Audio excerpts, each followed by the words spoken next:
Unit 13. The Layers of the Earth. Since we live on the surface of the Earth, it's easy to forget that there's more to the planet than meets the eye. We know quite a bit about the outside of the Earth, but only recently have we begun to explore the interior.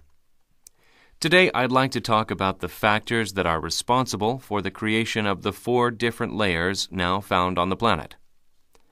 Geologists believe that the early Earth was extremely hot. It cooled over a long period of time. So what happened was fairly simple. The heaviest parts settled towards the center of the planet. Both pressure and temperature will also increase as you descend deeper into the Earth. So let's start on the outside.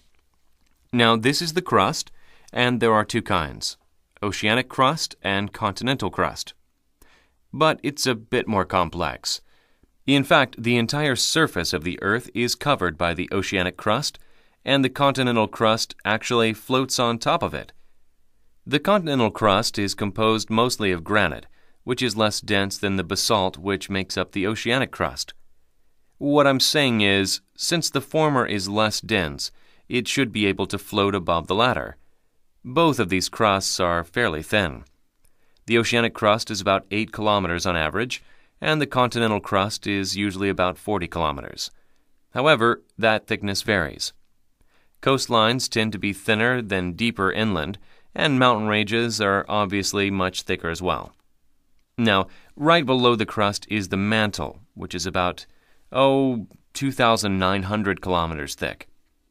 This layer is nearly completely made up of magma, which is molten rock. However, there is a thin solid layer at the top. The magma here is always flowing, driven by convection currents. That is to say, currents are created as a result of the differences in temperature between the upper and lower reaches of the mantle.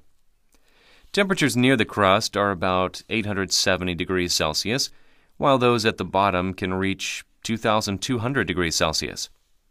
So what happens is the magma at the bottom rises, and as it reaches the upper part, it begins to cool. So it starts to sink.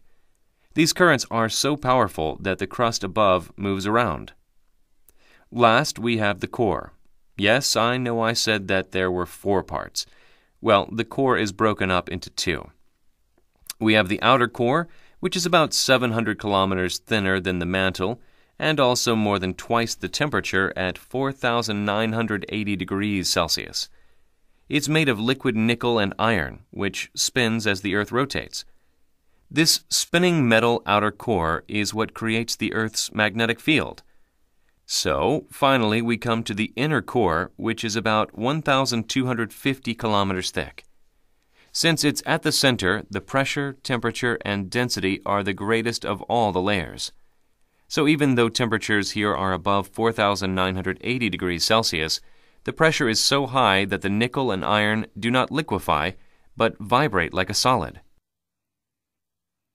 Listening comprehension. Number 1. What is the professor mainly discussing?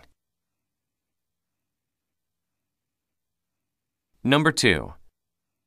Which is the correct match of the Earth's layers and their major component elements? Number 3.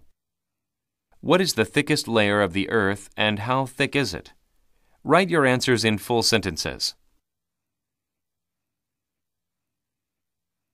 Number 4. How is the lecture organized? Number 5.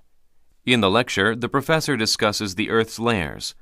Indicate to which layer the following statements are related. Put a check in the correct box for each sentence.